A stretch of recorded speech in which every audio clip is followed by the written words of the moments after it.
Au nom du Père et du Fils et du Saint-Esprit, ainsi soit-il. Eh bien, chers frères, plus d'un chrétien aurait le plus grand profit à méditer attentivement la liturgie d'aujourd'hui. Elle nous préserverait d'un mal qui peut être l'écueil de ceux qui se veulent religieux, mais dont la formation doctrinale n'est pas à la hauteur de leurs bonnes intentions. Et ce mal s'appelle la superstition.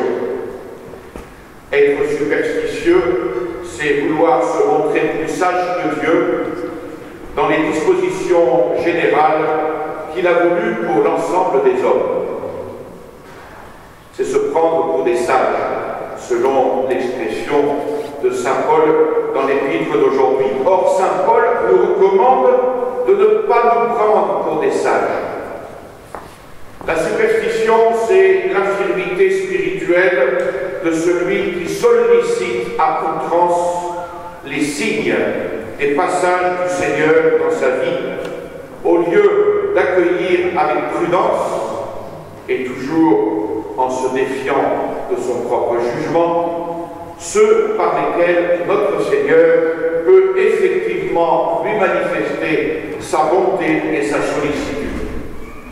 Il y a une intelligence de la parabole qui peut nous conduire, avec la grâce de Dieu, au plus haut sommet de la sainteté, car elle est un puissant moyen pour nous sortir de nous-mêmes et aussi nous purifier en nous détachant des choses de la terre et en nous orientant vers notre éternité. Il y a au contraire une manière de rechercher les signes en voyant des rapports entre les choses qui sont sans fondement et qui nous rendent prisonniers de nous-mêmes et de notre subjectivisme. Le véritable symbolisme est objectif. Il s'impose à l'intelligence par l'évidence des rapports qu'il suggère entre l'ordre naturel et l'ordre surnaturel. Telles sont les paraboles de l'Évangile. Telles sont encore les paraboles des temps modernes dans lesquelles tout homme peut se voir impliqué, car si notre Seigneur parlait de nos jours, il est bien certain qu'il évoquerait des réalités qui nous sont très familières. Telles sont encore les réalisations géniales de l'art chrétien dans son apogée, soit dans l'architecture, soit dans la musique, soit dans la sculpture. L'allégorisme au rabais est subjectif. Et sa seule force vient de l'impression du sujet qui met dans les événements ou les choses une signification particulière selon son état d'âme du moment. Et c'est ce qui fait sa faiblesse. Or, l'évangile de ce jour nous raconte deux miracles qui ne semblent pas, à première vue, avoir de relations entre eux. Un lépreux s'approche de Jésus et lui dit « Seigneur, si tu veux, tu peux me guérir. » Jésus étend la main et le touche en disant « Je le veux, sois guéri. » Et aussitôt, il fut guéri de sa lèpre. Mais Jésus ne veut pas de publicité à ce miracle. En effet, il lui dit « Garde-toi, d'en rien dire à personne, va au contraire te montrer au prêtre et offre le don qu'a prescrit Moïse. Ce sera pour toi une attestation. » En agissant ainsi, notre Seigneur Jésus-Christ semble marquer la volonté de détourner l'attention sur lui-même pour la reporter sur une disposition légale, celle de l'Église établie d'alors, qui était en vigueur. Et cependant, il demeurait bien au principe de la guérison du lépreux. Je le veux, sois guéri. Ainsi en est-il dans les sacrements. Leur efficacité vient de l'action du Christ qui agit par ses ministres derrière lesquels il s'efface. Le deuxième miracle, c'est celui de la guérison du serviteur du centurion. La demande de ce dernier ressemble à celle de la Sainte Vierge à Cana.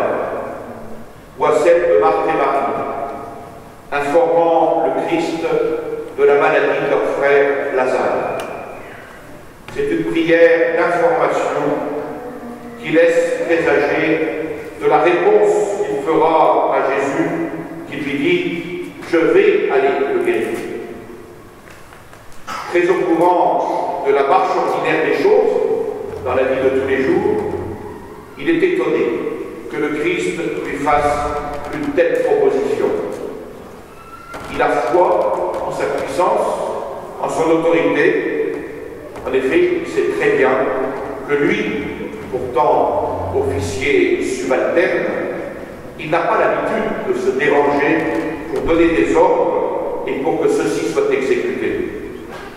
Certainement peut-il en être ainsi pour le Christ, dans le pouvoir qu'il exerce sur la nature. Alors son intelligence de la parabole lui fait rechercher d'emblée la voie commune, et il comprend que c'est en suivant cette voie commune que le Seigneur agit. La réaction du centurion n'aurait certainement pas été celle de bien des bonnes âmes, qui n'auraient pas manqué une bonne occasion de se mettre en vedette et à qui n'aurait pas déplu d'entendre chuchoter autour d'elles qu'elles étaient des privilégiés du Seigneur chez lesquels il était descendu. Il est bien vrai cependant que notre Seigneur Jésus-Christ est présent dans les moindres détails de notre vie et que tout est grâce de sa part. Tout concourt au bien de ceux qui aiment Dieu, nous dit saint Paul. Tout, c'est-à-dire les événements heureux comme ceux qui éprouvent notre sensibilité ou notre choix. À nous de les considérer d'abord objectivement, c'est-à-dire selon la manière commune de les interpréter. Ce sera un moyen parmi d'autres de nous faire comprendre de nos semblables et de vivre dans la vraie paix, cette paix fondée sur la vérité, les uns avec les autres, comme le recommande saint Paul dans l'Épître. Alors si tout concourt au bien de celui qui aime Dieu, cela signifie que Dieu tire toujours le bien de tout, du bien comme du mal. C'est donc par le bien qu'il va vaincre le mal. Et ainsi devons-nous agir. Et c'est une autre recommandation de l'Épître. Mais pour cela, il faut évidemment ne pas se faire le centre de tout, en reportant la signification de tout ce que nous voyons à notre petit univers, à ce petit univers si fermé. Car alors, tous des plaisirs, toute contrariété seront ressentis comme un manque, alors que, dans la volonté du Seigneur, ils sont des moyens pour nous dépouiller de nous-mêmes et pour nous remplir de la charité du Christ. Si nous prenons l'habitude d'agir avec un grand esprit de foi, en gardant soigneusement la voie commune, en particulier dans ce si difficile précepte de la charité, en pensée, en parole et en acte, nous nous mettrons alors dans les meilleures dispositions pour être en mesure d'accomplir ce précepte que nous trouvons dans l'Évangile et que par expérience nous savons être tellement au-dessus de nos forces. Aimer nos ennemis et prier pour nos persécuteurs. Ainsi donc, dans l'Évangile, nous voyons le Christ accomplir des miracles qui remuent les foules entières qui en sont les témoins, telles les multiplications des pains, les résurrections du fils de la veuve de Naïm et de Lazare, et d'autres miracles encore. D'autres fois, au contraire, il semble se cacher ou rechercher l'anonymat en les accomplissant, comme celle du lépreux aujourd'hui, à qui il recommande de ne rien dire à personne. Mais au contraire, comme je l'ai dit tout à l'heure, de se montrer au prêtre pour faire constater sa guérison et d'offrir le don de l'Esprit par Moïse. Et, ajoute-t-il, ce sera pour tous une attestation. Le Christ semble renoncer, dans le cas présent, à apporter à sa mission le regain de de crédibilité que pourrait lui valoir ce miracle pour porter l'attention des foules, autant que celle du bénéficiaire, sur la nécessité de se plier à l'obligation légale en vigueur. De même, dans le second miracle, la guérison du serviteur du centurion, Jésus fait devant tous un éloge de la foi admirable de ce centurion. Mais il ne donne pas à la foule un témoignage sensible, immédiat de sa puissance. Il laisse à la foi du centurion la récompense d'obtenir ce qu'elle a demandé. Mais le miracle s'accomplit à distance. Le miracle s'accomplit à distance et seul le centurion lui-même pourra constater les effets de la puissance du Christ en qui il a cru. Pourtant, il entre dans la notion même de miracle d'être un phénomène étonnant qui provoque l'admiration en même temps qu'il augmente la foi. Quand rien n'est observable, ni contrôlable, comme c'est le cas pour la transubstantiation ou pour le sacrement de l'Eucharistie. On n'est plus devant un miracle proprement dit, mais devant un mystère de foi, mysterio fidei. En réalité, cette double façon d'agir du Christ dans l'accomplissement des miracles qu'il fit pendant sa vie terrestre nous en révèle parfaitement la nature aussi bien que la raison d'être. Qu'il s'agisse des miracles de la nature ou des miracles de la grâce, c'est une œuvre où Dieu et l'homme coopèrent en vue d'atteindre une portée ou d'avoir un retentissement qui dépasse le fait matériel lui-même, aussi éclatant soit-il.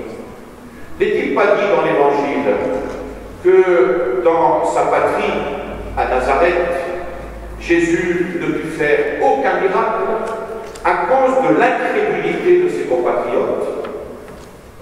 En effet, on peut dire du miracle ce que saint Paul affirme de l'Évangile. Je ne rougis pas de l'Évangile. Il est une force de Dieu pour le salut de tout croyant, du juif, du grec, car en lui, la justice de Dieu se révèle de la foi à la foi, comme il est écrit, le juste vivra de la foi. Le miracle suppose donc au moins une ébauche de la foi, et il a pour but de conduire à une augmentation de la foi. C'est dans ce sens que l'on peut dire qu'il part de la foi ex fide, il part de la foi pour aboutir à une foi plus grande, infidèle, pour aboutir à une foi plus grande. Au temps du Christ, pour un certain nombre de ses contemporains, les miracles qu'il accomplit furent une œuvre inachevée, faute d'avoir amené à la conversion tous ceux qui en furent les témoins. Moins l'action de Dieu est éclatante, et plus la foi de l'homme est vivante, mieux assurée, plus complète, et alors la finalité du miracle. Et c'est à cela que notre Seigneur Jésus-Christ veut progressivement amener ceux qui ont foi en lui. C'est de leur faire découvrir la présence de Dieu, son action qui sont permanentes et qu'il s'agit de déceler dans les faits de la vie les plus banals, les invitant aussi à agir selon les exigences de la foi, en se pliant simplement aux lois portées par son Église pour le bien de tous ses enfants, ou en répondant par des actes qui soient en conformité avec les convictions de foi. En effet, Dieu n'intervient pas tous les jours d'une façon spectaculaire, ni dans la vie des individus, ni dans celle des peuples. Dans les cas de grande nécessité, et d'une façon exceptionnelle, il peut intervenir de cette manière, quand son secours a été longuement imploré par des foules entières. Mais prenons garde de manquer les passages du Seigneur, car il peut s'écouler un temps très long avant qu'il ne se représente. Or, notre Seigneur ne nous mâchera jamais la besogne, au point qu'il ne nous reste plus rien à faire. Nous aurons toujours un acte de foi à poser, un risque à courir, une option à prendre. Faute de foi, nous avons le pouvoir redoutable, de rendre caduque la volonté de salut que Dieu voulait nous accorder par son intervention, par son commencement d'intervention. Qu'est-ce qui peut nous retenir à faire cet acte de foi, à refuser le risque à courir, à prendre une nécessaire option? Encore une fois, saint Paul nous le dit, par ce simple avertissement: ne vous prenez pas pour des sages. Ce sont nos raisonnements humains qui, le plus souvent, bousculent, qui étouffent les exigences clairement perçues de notre foi. Et pour achever le miracle et l'ébauche de son intervention, Dieu a besoin de notre foi, que bien souvent nous lui refusons, hélas. Et ceci dit, pour éviter de tomber dans cette même faute, s'il plaisait à Dieu de nous manifester à nouveau sa miséricorde dans un avenir certain. Mais c'est tous les jours qu'il faut nous y exercer, car nous n'arriverons pas du jour au lendemain à poser des actes de foi auxquels rien ne nous aura préparé dans notre existence quotidienne. Et saint Paul, dans la suite de son épître, nous propose de nous exercer à cet esprit de foi dans un domaine bien particulier qui nous coûtera sans doute, mais qui sera riche en fruits de grâce, aussi bien pour nous que pour les autres. Il ne s'agit pas moins que de reproduire à l'égard de tous, même de ceux qui persistent à nous vouloir du mal, la bonté du Père Céleste qui fait luire son soleil sur les méchants et sur les bons, et qui fait tomber la pluie sur les justes et les injustes. Avoir la foi, agir selon la foi, c'est en effet avoir une vision des choses et choisir une ligne de conduite qui dépasse les apparences et qui n'en tient pas compte, sachant que l'action de Dieu s'exerce infailliblement à travers celui qui agit avec l'esprit de foi. Il nous demande donc d'être coûte que coûte des instruments de sa miséricorde. Alors soyons-le surtout vis-à-vis de nos ennemis pour les arracher à Satan sous l'emprise duquel ils agissent. Et si notre bonté ne réussit pas à les toucher, ils n'échapperont pas, ne vous inquiétez pas, ils n'échapperont pas à la justice de Dieu, à son heure à nous. En attendant, ce sera pour nous l'occasion d'unir nos sacrifices à celui de notre Seigneur Jésus-Christ, et le plus sûr moyen d'attirer et de hâter en faveur de notre société qui court à sa perte ce passage du Seigneur, qui la sauvera de l'abîme qui la menace, ainsi soit-il. Au nom du Père et du Fils et du Saint-Esprit, ainsi soit-il.